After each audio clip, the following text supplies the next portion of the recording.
Yo,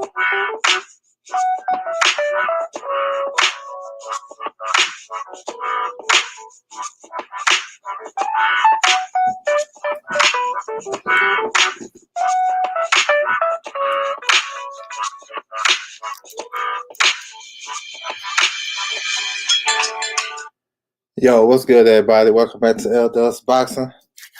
Back with another live stream talking about this boxing. Salute to all the subscribers. Everybody come through the building. Appreciate it. For those coming through on the playback, I appreciate it. Make sure you leave a comment. You know what I'm saying? Feel free to drop a comment in the comment section, man. We're going to talk about this boxing. I got some news and notes I want to talk about. You know what I'm saying? There's some boxing news that caught my eye. I'm going to talk about it. Boxing Talk 101, what's good? Stay ready, Boxing TV. What's good, man? Salute, bro. Salute. Yeah, I want to run down some things. You know what I'm saying? A lot of stuff going on in boxing. So, first of all, let me get to it. I want to talk about this December 19th Showtime card. So he got some updates to it. Nonito Donaire was supposed to be the main event. He was supposed to fight Manny Rodriguez for the vacant WBC title at 118 pounds. He tested positive for COVID, so he out. So they're looking for a replacement opponent for Manny Rodriguez. You know, Manny Rodriguez is probably a top 10-ish 118 pounder. You know, even though he came off a loss, so I'll probably put him like the top 10. But he's still a good fighter. You know what I'm saying? His last fight was to anyway when he got beat up. You know what I'm saying? He got stopped in 2 rounds. He's supposed to fight Nery, but Nery came in overweight. So just looking at the undercard, when you can figure some of this stuff out, you look at the undercard and see who they have on the on the card that's in that weight class. So Gary Antonio Russell's supposed to fight on this card. He's supposed to fight Carlos Payano. We seen Payano on the Charlo card. I thought he beat Roman for real. I mean, he was giving Roman some work, but I don't know. So they supposed to fight on this card. I know it haven't been announced yet, but you know, some undercover shit.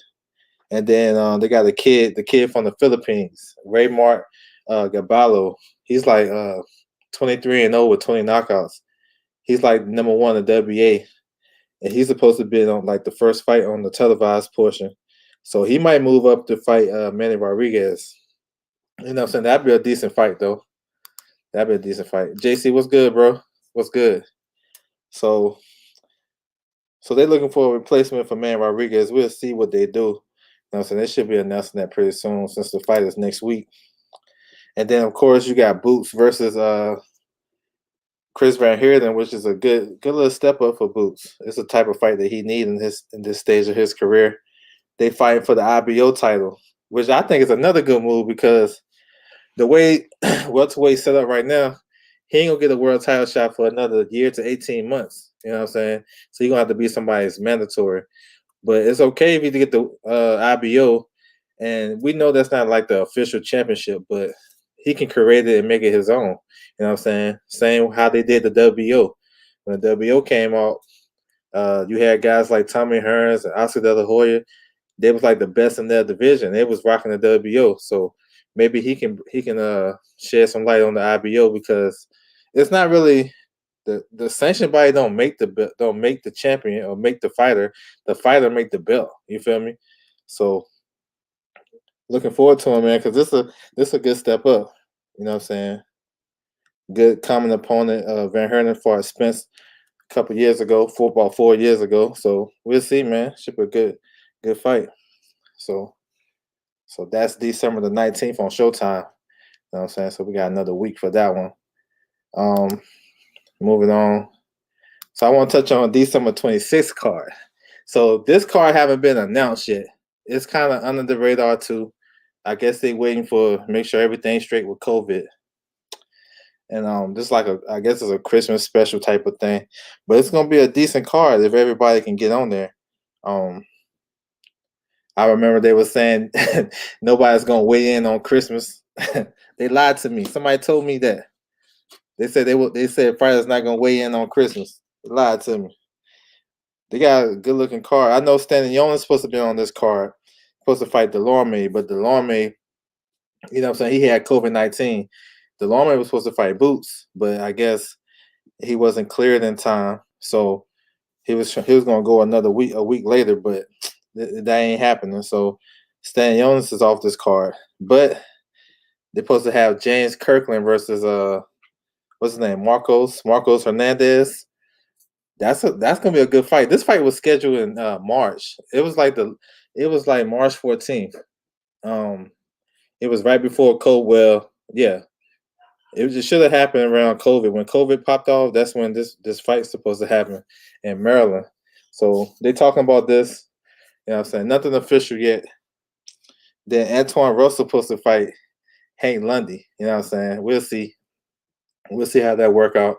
Um, it's interesting because the Russell brothers, they've been like under the radar. All of them was under the radar, and when we see them fight, it's like every once in a while, and we forget how talented these guys are. So it's kind of good to see them. You know what I'm saying? Because you got one supposed to go on the 19th, and the other one supposed to go on the 26th.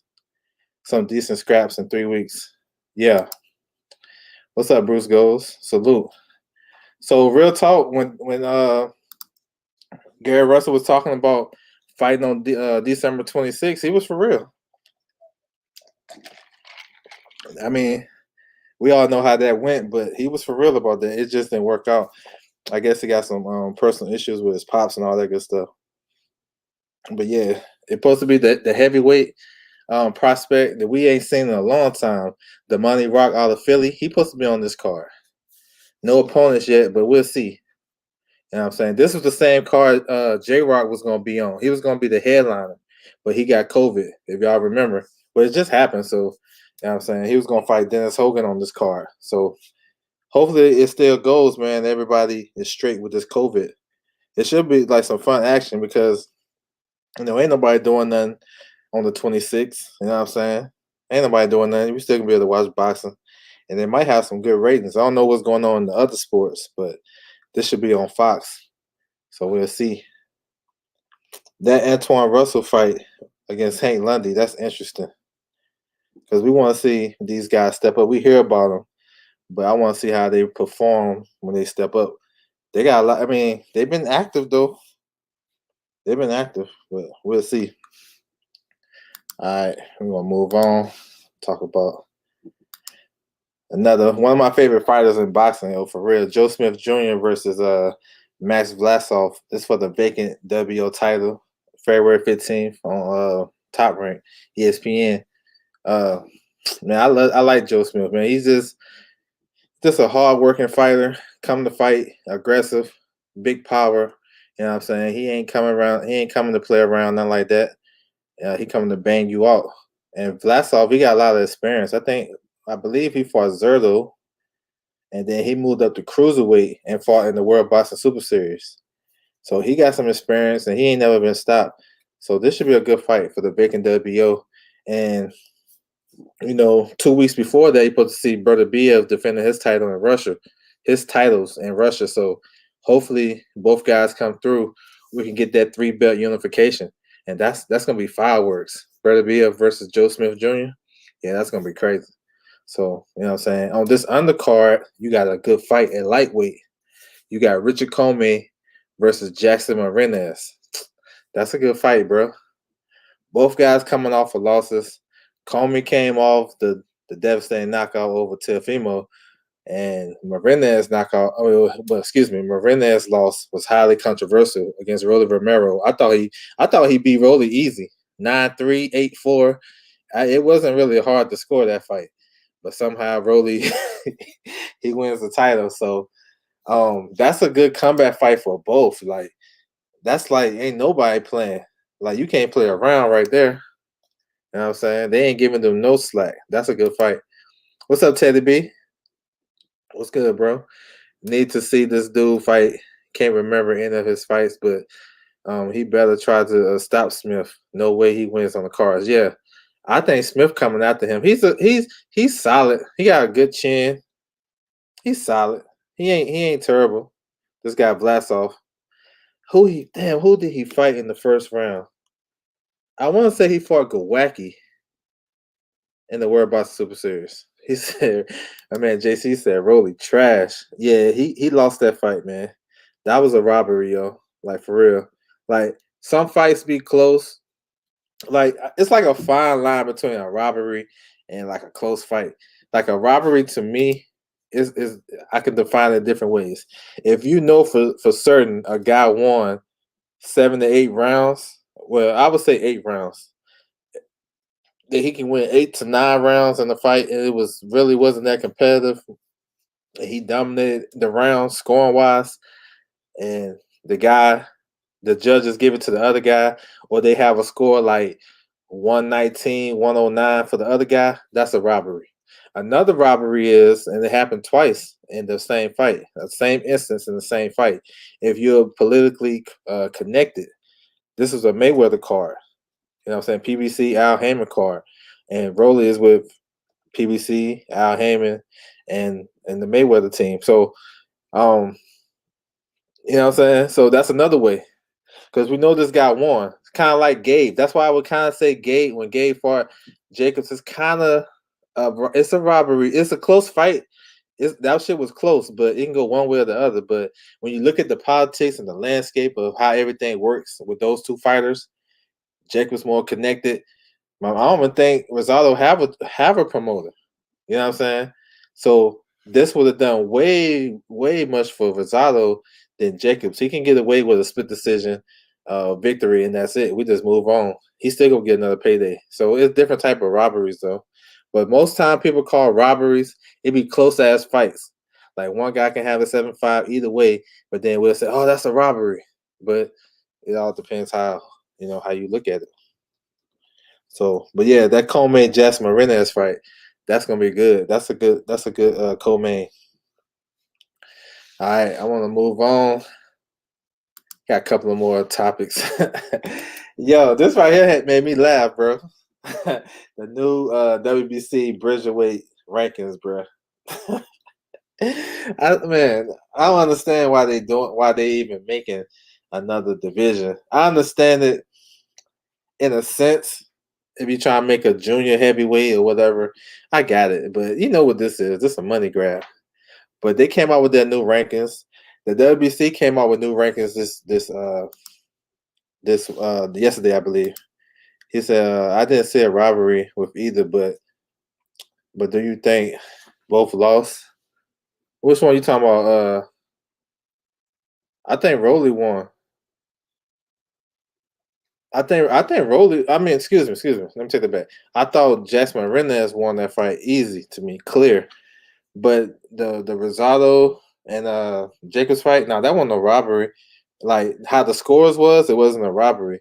But just the politics of it, it's kind of a robbery because it's like I think Gabe done enough to win, and just because he's not connected, he's not gonna get the decision. So in a sense, you can say that. You feel me? That's how I look at it. But like if you looking at the fight and the scores, it was 115 115, 113 all across the board. That's about right. But I think in the Marinez fight and Rolly, I think it was like 117, 111 Rolly. Some crazy shit like that. One man, Rolly didn't win 5 rounds in that fight. That's crazy. He didn't win 5 rounds in that fight. So that's why I say it's crazy. So yeah, what my man say, Feather Junior lightweight. The Bridgerweight. I call it the dog catcher belt, but that's a little inside joke. Cause I don't like the belt, bro. Stupid, man. I mean, it would make sense if you would have did that shit years ago, man. But damn, like years ago, and if you would have did it, it was a consensus. Like if everybody wanted it, yeah. But if you doing it just for money, basically, all the top names denied it. Black Star Sports TV was good, bro. Salute. Salute. Everybody you know what I'm saying? Everybody nobody really want to be in this belt, want to deal with this belt. Everybody turned it down. But yeah, man. They came up with the rankings though. So All right, the rankings they got Oscar Rivas number 1. The lowest, then the weight limit is 224. Oscar Rivas haven't weighed 224 since 2019. I mean, excuse me, 2009. I'm sorry. So damn near 12 years he haven't weighed that low. He's been like in the 230s, 240s. And, Oscar Rivas is a stocky dude. So it's crazy to me. You got this guy that been coming in at 240 plus as a stocky, muscular dude trying to make 224. You feel me? It don't make no sense. It's like it defeats the purpose of being a heavyweight. The heavyweight is known for I can eat whatever I want to. I don't have to weigh in. I can weigh in with my tracksuit on, just take my shirt off. I can have my shoes on, all that good stuff. But now you got a guy like Rivas got to make 224. Number 2 is a cruiserweight guy. He got one of the titles, Ryan Mahari. He probably that won't be too hard. You got a couple more cruiserweights, Kevin Lernan, Dmitry Khrushchev. They cruiserweights. Brian Jennings Brian Jennings is good for these rankings. You know what I'm saying? He's good. Let me see, can I screen share this shit? Let's see, can I screen share? Hold on.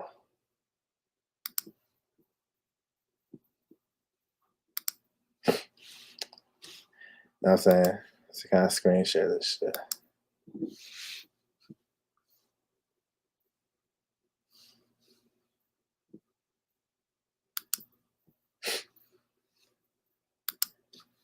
But yeah, man, this shit is crazy. I ain't really too like mad at it or whatnot. It's just kind of funny, man, how they did this shit. All right, let me work some things out. Hold on. I'll show y'all this shit. All right, take the shit off. Let me know if y'all can see that joint. Let me take this junk off. All right. Yeah, man. So this is the rankings right here, bro. Let me know if y'all can see it, if y'all still in the building. Let me see. My man said Ted B. Who's that second dude? Yeah, that's Mahari, something like that. He's like, I want to say he's like 24-1. He's one of the champions in the WBA at cruiserweight. They got 4 titleists. I think he's like the interim champion. He's good. He's decent. He kind of favored Thomas Delorme in the face. If you ever go look at his box record or whatnot. Kind of like he's some kin of Thomas Delorme, but he can fight. Okay, yeah, I got you on the rankings. He said, "Do you think the other federations?" No, I don't think so, Bruce. I don't think so.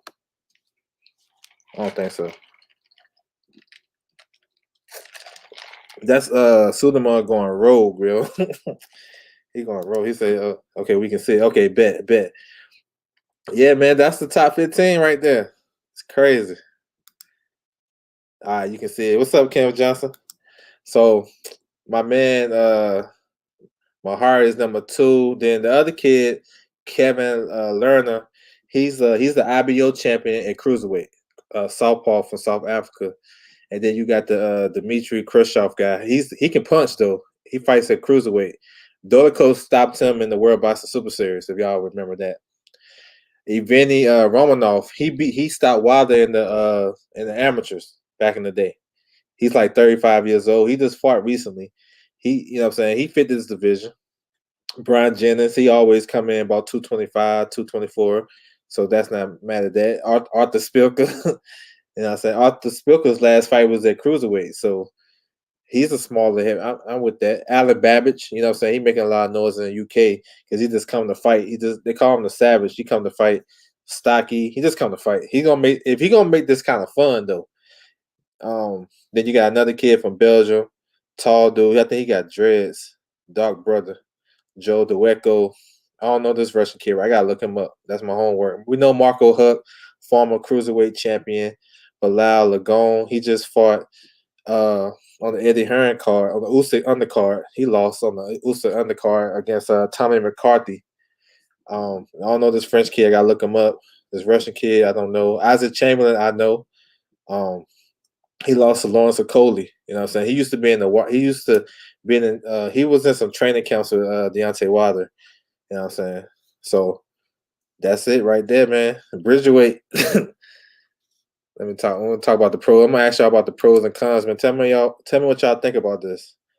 MMA champ, what's good, bro? What's good? What's good? Salute. Curtis Anson, what's good? Salute. What's going on? He said, okay, they're talking to each other. So yeah. So what y'all think? Tell me what y'all think, man. My thoughts about it, I don't really like it per se, because I feel like I think this thing is just about the money. But looking at the rankings, there are competitive fights though.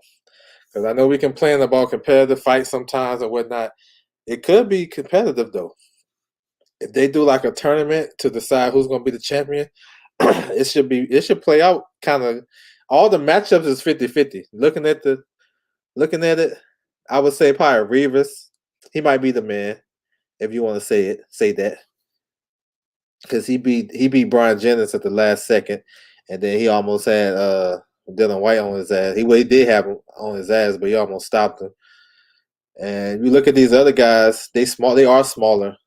These guys are smaller, except for Rivas.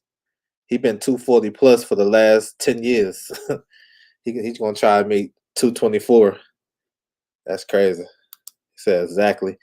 But I mean, right now we talking about it, and it sounds like, man, here we go again. Suleiman trying to do some extra shit, right? But what if these fights are competitive though? You know what I'm saying? What if they actually fighting each other in this division? He said, why would he be there? You know what I'm saying? Think about that. Why would he be there? You answer that question. You look, Wilder is the biggest puncher in the division. Why he gonna fight in this division? What type of, like, I don't understand, like, even asking that. Even the top guys, this division to me is for guys that's too small and that can't compete with the top echelon, upper echelon in the division. Like Hughie Fury would fit perfect. He comes in at like 225. I seen him at 218. When Wilder made that promise to his daughter, he said nothing about I'm gonna be Bridgerweight champion of the world. He never said that shit. Some people don't dream like that. Nobody would ever think about this division. So you come back and let me know. You can answer your own question. Like Usyk, you ain't saying nothing about Usyk. Why Usyk not in this division? He's smaller than Wilder is. You know what I'm saying? It's a lot of guys. Gassiev not in there. Gassiev can fit right in with this. You know what I'm saying? Povetkin. I think the highest Povetkin ever weighed was 230. He comes in 224 all the time. Like, you know what I'm saying? Wilder don't need to be in this division. He good. He good right where he at. And looking at the names, I think this fit perfectly. Look at that. That fit perfect. I think it's gonna be some competitive fights, but we'll see. But yeah, y'all take a good look at that, man. I'm about to take it down. Damn WBC, bro. They be tripping. All right. What else we got on deck? So we got that out the way. So the WBO, they came out with their new rankings too, man. I love to stay on top of that shit, bro. Cause I got to know who's next. You know what I'm saying? It helps me, you know what I'm saying, as a fan, to read the next move or see where certain fighters are positioned at, where they're going, all that good stuff like that. So the WC came out with their new rankings today or yesterday, but it really nothing changed except for this Bridgerweight. I just want to inform everybody on that. Everything else, all the divisions, nothing really looked too crazy. Not that I can remember. But the WBO, it had a couple of updates that I want to point out.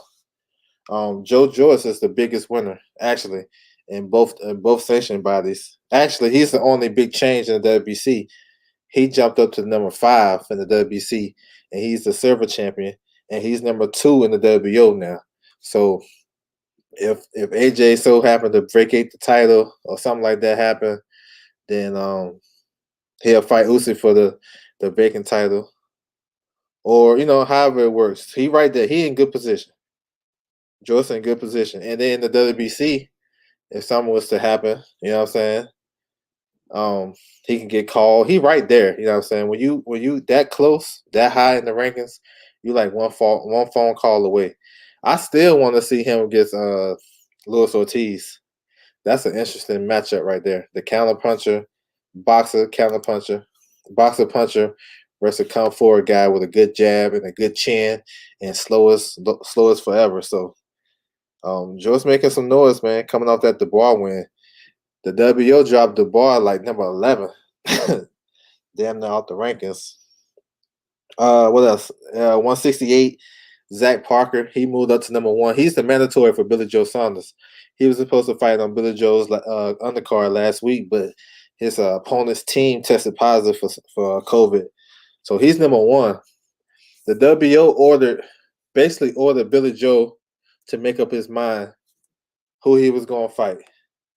He was going to fight his mandatory, or is he going to fight Demetrius Andrade? They gave him 10 days. So 10 days from last Friday. So it should be coming up probably next week, the beginning of next week. They should be making their decision. Right now, Andrade and Billy Joe is in negotiations to fight in February, which is great news that we can get that fight. Demetrius Andrade is supposed to come up. So my man right here, Parker, is like he'll be number 1, and then Jacobs, he moved up to number 2. That's how crazy these rankings are. Jacobs went life and death with Rosado. He moves up to number 2, but Rosado is not ranked. You feel me? It's that's why I said. That's why I said earlier with the that was a close fight, but you can just go ahead and say that was a robbery because Gabe Rosado don't have he's not politically connected. He don't have no promoter, no manager, none of that shit. You know what I'm saying? So, and Canelo, he was number 1 in the WBO, but they took him out and they just push everybody up. So, let me see. Kambosos, he's number 1 in the WBO now. I don't think that really mean much. He pretty much going to get the Teofimo Lopez fight in Australia sometime in the spring. That's pretty much set in stone. So that really don't mean much. Ryan Garcia was number 1, but they pushed him out. So we'll see. My man ain't come back with the answer. The Wild Wilder not there. And then another one in featherweight. You got Jazzy Dickens. He just had a good victory last week too over Ryan Walsh. Ryan Walsh was number 1 in featherweight for the Navarrete. So Jazzy Dickens take that spot, and Joette is number 2. So yeah, man, that's basically the main changes I've seen as far as the rankings and stuff like that. You know what I'm saying? So yeah, man, I like getting into the rankings, bro. You learn a lot of shit. And they can't fool you, yo. They can't fool you, but they can't fool me. I be like, damn, this guy right, because I check the rankings so often in certain divisions, I can tell. Like I don't know all of them from A to Z, every ranking, but if I look at the ranking, like the new rankings, I can tell that somebody new jumped in though. You know what I'm saying? Just like WBA. The WBA update their rankings on the 1st of every month, like clockwork. Never fails. Or they might do it the night before. They might post it the night before. So I was checking them out. I went to I check out all of them, right? But I went to 168 and I was looking at it and I was like, Mike Gurunski? Where he come from? Last time I heard of Mike Gurunski, he got stopped by Jesse Hart. What's going on? So, you just look up like who is the champions and who just jumped in the rank. Oh, you look at the champions, then you look at like I think about which promotion company is connected with this sanctioning body. You feel me? And of late, the WBA been rocking with the PBC heavy. So I just make that connection. I seen David Morrell. He's the interim champion, WBA interim champion at 68. I think he got like 3 fights. He like 3-0. He just fought in August. So I was like, okay, they probably put this guy Gavronski in with him. And then I think about the top of the division. Canelo fighting Kyle Smith, Billy Joe and Andrade in the talks. Caleb Plant, he's probably coming back the first quarter, probably against Anthony Durrell or Caleb Truax. So he's out the question. The WC, the title vacant. They probably run it with Benavidez and Yildirim, or however they want to do it. I heard some people talking about WC gonna make the vacant title and just put it in with Canelo versus Kyle Smith. So you never know what's gonna happen. But just breaking it down, I say, okay, this guy's in the rankings, so he can fight this guy. So that's how I be breaking shit down, bro. You know what I'm saying? And I do that shit with just about all the divisions. Most of the divisions are kind of similar, kind of the same. They don't really change too much. But after a big fight, the rankings gonna change. So that's how I be looking at shit. You feel me? You know what I'm saying? So yeah, man, it's a lot of stuff going on. Another note, I know we got these fights coming up this week. It's a decent little day of boxing though. You got AJ in the afternoon. You know what I'm saying? I watched the workout. I seen Pulev and watched the guys, and AJ. He didn't work out. He didn't work out for the public. But the reason why he didn't work out, from what they were saying, is because he was going to do a light sparring. So he was just going to do a walkthrough of the fight. And he was going to do some tactics, and he didn't want everybody to see it. That's what they said. You know what I'm saying? On the telecast or on the stream. So I ain't really care. Cause that don't matter to me. No workout, no none of that. I want to see the fight. You feel me? I don't even care. You know what I'm saying? I seen Pulev. Both guys look kind of slim, but they look good. I don't know how much they're gonna come in. I'm guessing both gonna come in around 245. That sounds about right. That's a good weight for both guys. That's the heavyweight championship of the world, man. We gotta see what's up with that. Lawrence Okoli, he's fighting a replacement guy. He should get the knockout victory and then move on to fight Kawaki for the vacant WBO. That's a good little keep him busy. He haven't fought in a while. You know what I'm saying? They got some other heavyweights on the card. Huey Fury versus Marius Wack. That's an interesting style matchup. I want to see how that plays out. You know what I'm saying? And then you got Martin Bakole versus Kuzma. That's a good fight. That might be the best fight on the card. Then switching gears to Showtime. We'll talk about the Showtime card. Chris Colbert facing off against Jaime Arboleda. That's a good fight, man. That's a good fight. Jaime Arboleda is a decent puncher. 16-1 with 13 KOs. He can punch, kind of long and rangy. They're probably similar in height. He had a tough fight with Jason Velez on the undercard of Gary Russell versus King Tug in February. He got dropped in the last round of that fight. And he made it through, got the decision. So hopefully he's looking to bounce back. He's trained by King Kong Ortiz trainer. So that's what's up right there. And Chris Colbert, man, been looking good his last couple fights. For real, all the fights I've seen, he been looking damn good. 2019, I had him up for my prospect of the year. You know what I'm saying? Because I do my own shit. I don't go off what nobody else say. I watch the fights enough. I can do my own ranking system if I really wanted to. I can do my own award show. All that good shit. I can do it if I wanted to. But I'm watching his fights last year. I mean, this kid, he didn't really lose no rounds. He had a devastating one-punch knockout at the end of the year, which was like what you want to see. Most fans want to see they want to see knockouts and shit like that.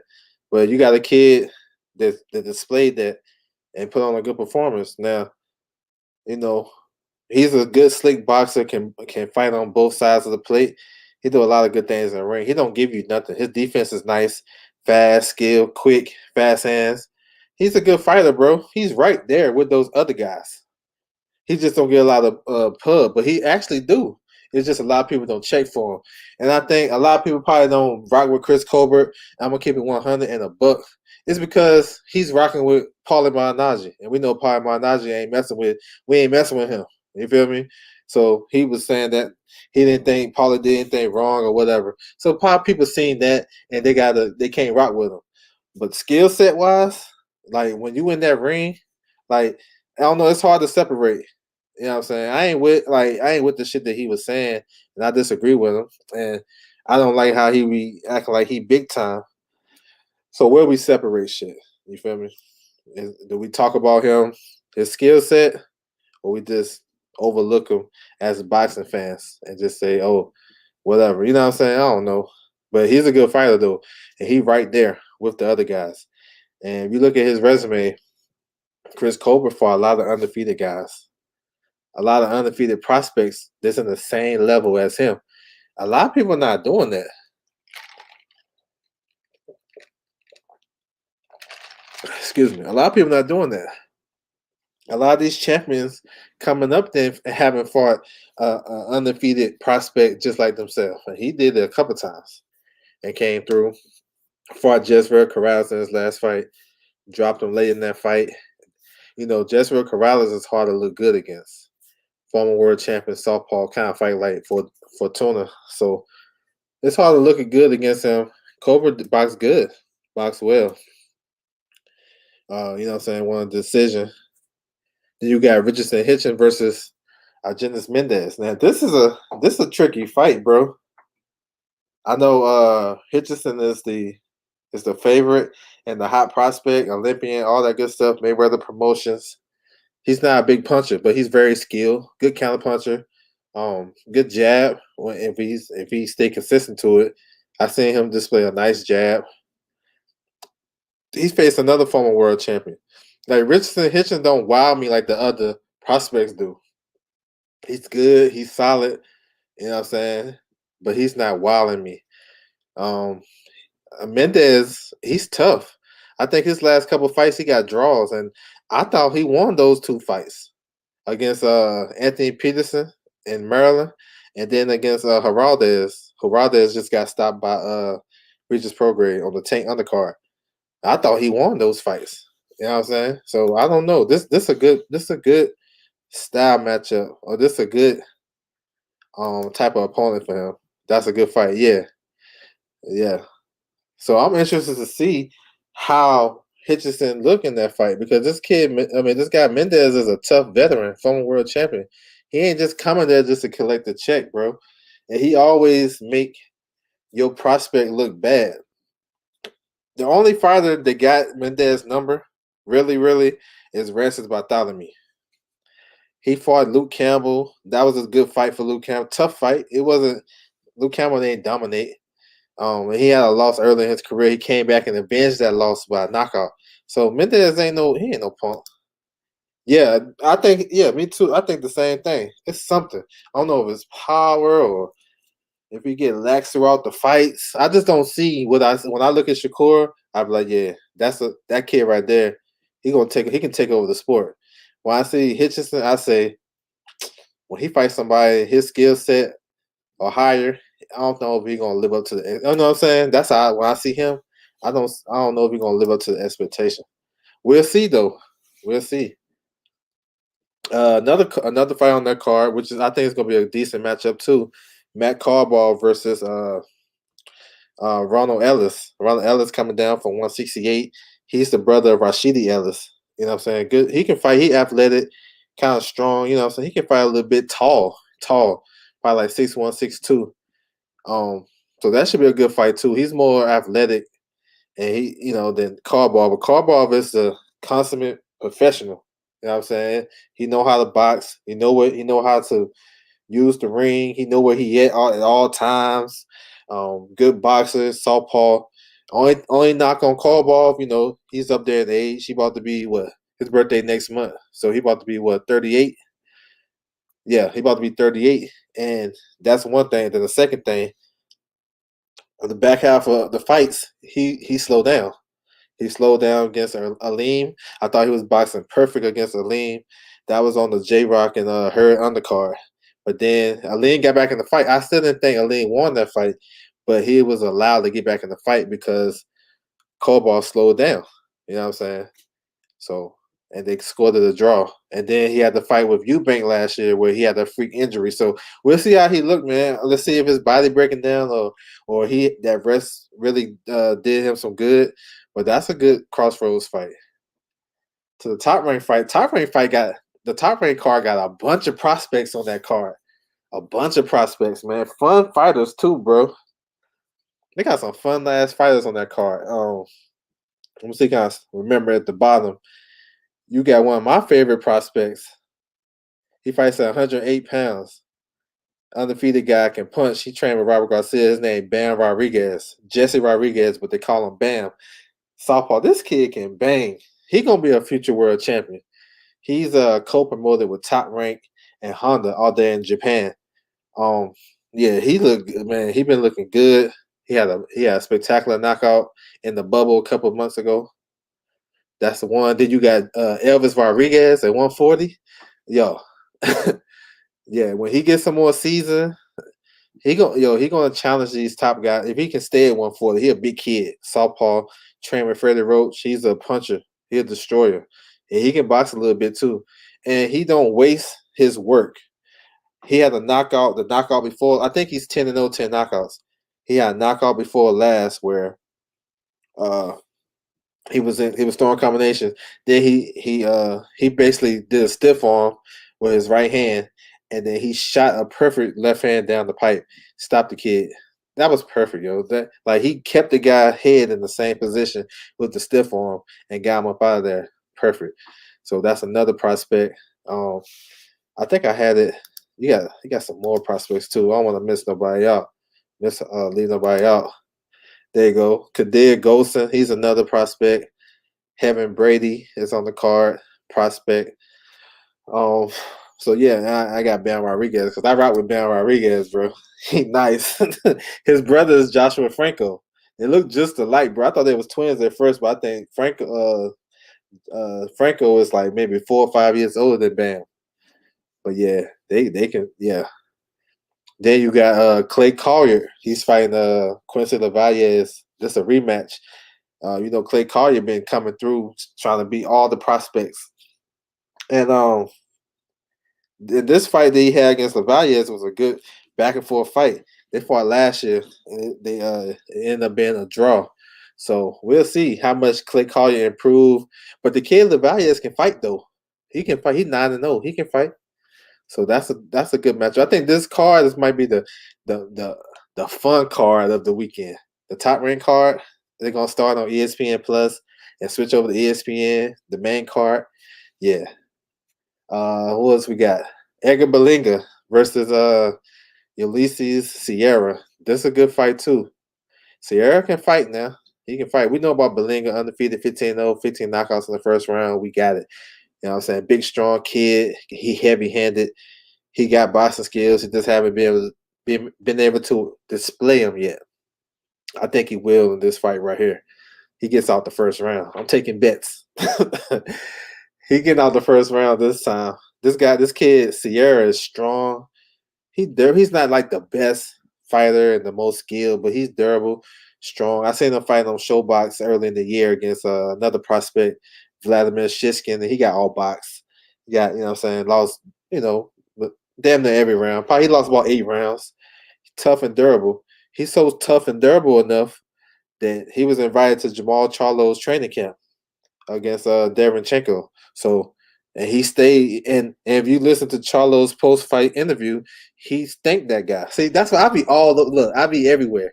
I try to find every little tidbit, every little any type of information I can use from my knowledge. So that way, if I ever see this, run across this kid, I can break him down to the, to the T.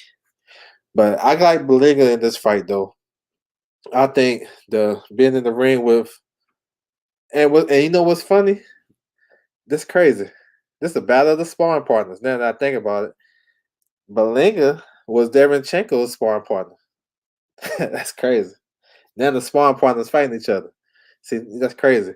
So once you once you dip your whole body in the pool of boxing, shit that start popping out of nowhere, little tidbits. I'm like, it's like you don't even need like whatever the broadcasters be talking about. Because I watch a lot of fights, and like when I do my breakdown videos, the stuff I say on my channel is the same little tidbits they give when they commentate. You know how they trying to kill time. This kid sparred with this one, and that one. They say the same shit I just said. You know what I'm saying? It's actually because they gotta have fighter meetings and they gotta know what's going on. So I try to be that on YouTube. I try to be that guy. You know what I'm saying? But I think Berlanga wins this fight. I'm gonna say KO, but I'm gonna give him about 3 or 4 rounds. I'm gonna say 4 rounds. I think he gonna go a couple of rounds, and you're gonna be able to see him box a little bit and break the kid down. Now, if he get this kid up out of there in 1 round, hey, hey, you ain't surprising me because I know the power real. But I think this kid Sierra gonna take him. I think he had to gain something in being in training camp with Jamal Charlo. You know what I'm saying? He got to gain something.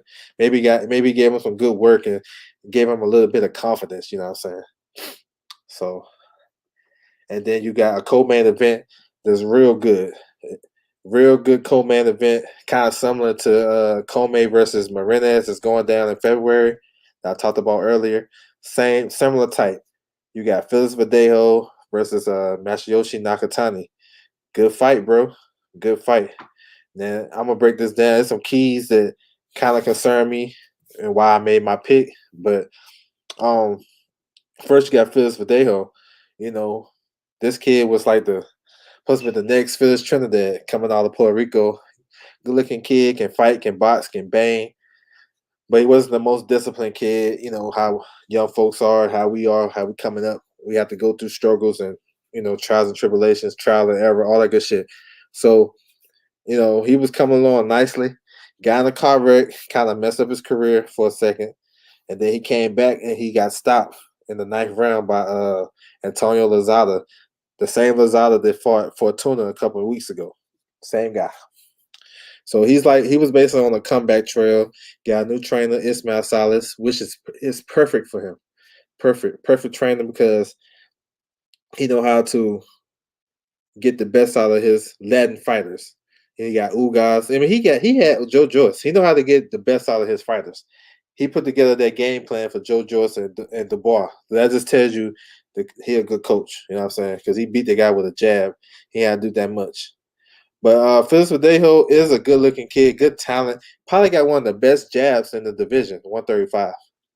So they fight for WBA international title, I believe, something like that. So they give him a high ranking, and he's marketable. Like if you can get fans back and have him at the Garden on Puerto Rican Day, yo, you can market this kid. You know what I'm saying? But he's fast, got good combinations. Like I said, his jab is nice. His jab is quick, fast, and strong. It comes out real nice. He's a good combination puncher. He had a fight in the bubble against Will Madero. And I remember breaking down that fight. Will Madero is like a good, I ain't gonna say he's a journeyman, but because he was undefeated. He's a good fighter, decent fighter, good at everything basically. And it's hard to look good against. He got the kid up out there in 1 round with a nice he punched in combination. He established his jab, got the kid backed up in the corner, punched in combination, got him up out of there. Perfect performance. So, and he's fighting Nakatani, who's coming off the Teofimo Lopez defeat, where he performed well. Probably won about 3 or 4 rounds, maybe 3, 4. But it was a unexpected round because everybody thought unexpected performance because a lot of people thought Teofimo was gonna run through him because he's been stopping everybody, right? Nakatani showed that he can box. He's long and rangy. He's not really like aggressive, but he can fight though. He got a good right hand too. You know what I'm saying? Give him some space to land it. And he's tough as hell. And that's kind of my concerns because he took a lot of punishment. And there was rumors that I know Junior Lopez, that's Teofimo's pops, Lopez pops. He was like, my man retired after the defeat because he had a brain bleed or he had something going on. But he did retire. I seen the article. He retired. And that, like, when you hear that as a boxing fan, it don't give me, it calls for concern, because you retire for a reason. That tells me some type of love or desire or will or motivation is gone. You know what I'm saying? If you talking about retiring and you still, if you got a lot left and you retiring, whatever, it's something to that. It's something to that. Matchup wise, style wise, and all things considered, it's a good style wise. Verdejo gonna have to get close and punch in combination, but Nakatani fights at a range. So I think Verdejo will be quicker to the punch. He'll be quicker to the punch. He got the faster hands and faster feet, but he can't allow to get hit with that jab. He's gonna have to slip that jab from Nakatani, because Nakatani gonna throw that jab and gonna try to keep you in range and bang that right hand down the pipe. Nothing. He ain't really doing. It ain't no big secret what he's trying to do. So, but I like Verdejo in this fight. I like Verdejo by stoppage. Honestly, I think he's gonna send a statement. Uh-huh. I think he's gonna send a statement. You know what I'm saying? I like Verdejo. And then the main event. This is the last one before I get up out of here. Break this fight down. Maybe I can help somebody out there. Y'all want to check in and listen to these breakdowns? Feel free. Feel free to listen to them. Listen to on the playback. You can have it. You know what I'm saying? You listen to the breakdown, make it your own. Watch the fights, all that good stuff. I don't care, because I'm here. You know what I'm saying? Just to get off my chest, to be honest. But Shakur Stevenson versus Toko Khan Clary. Good little matchup. This is the main event. Both guys southpaws. So I'm gonna talk about Clary first, who is an athletic fighter. Southpaw, got good skills. Good fast hands, can box. You know what I'm saying? He got a little bit of pop. You know what I'm saying? Good knockout percentage, decent. What I noticed in him, he kind of lose focus like during the fight. Like I point to the Kid Galahad fight. Like, Kid Galahad, if you ever seen him fight, he's a rough type of guy. Very tricky, awkward, can switch stance, stepping on your foot, all types of shit, right? And I felt like he lost focus in that fight. He wasn't able to get in that fight because he let my man dictate that fight. You know what I'm saying? So that's gonna be his thing. He's gonna let Shakur fight at his pace, slow him down, and just put the jab on him and whatever. How he gonna do? What he gonna do to offset what Shakur doing? He's fast and athletic. He got a good coach. He got Freddie Roach in his corner. So you know what I'm saying? Everything should be straight, right? So we'll see. We'll see what happens. I like Shakur in this fight. Shakur, like we all know, he's a great boxer, young, talented, good boxer, smart in the ring, can break you down. Um, got a good jab. He been going to the body good lately. I mean, he just disarm you. He disarm you, and then he builds you back up the way he wants you to fight. If that makes any sense. He take away your best weapon, and then he beat you up, or he all points you. I don't say he beat you up, but he all points you, and I don't know if he's the biggest puncher. I don't think so, but he's sharp, and I think being a sharp puncher is sometimes better than being a big puncher in a way, because if you real sharp and you landing crisp shots, most guys not gonna want to come up in there like that. You know what I'm saying? They expecting the power, like for a power punch, you expecting to get hit with something big. So you might take some chances, but you know it's coming.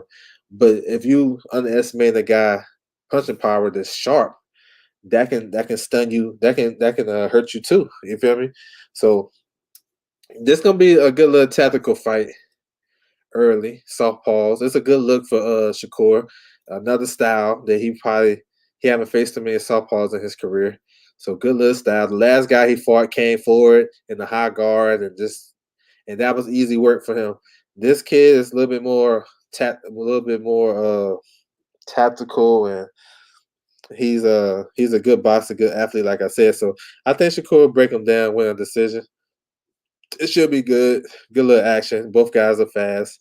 Toko Khan, he's up there with Demetrius Andre. So he been around the camp, and he might be in. You might see a little bit of Andre in him. They kind of fight. I ain't gonna say the same, but you can see the same type of rhythm when they fight, stuff like that. So yeah, man, that's a breakdown, man. Y'all can have it. Yo, anybody listen to this, Y'all can have that breakdown, bro.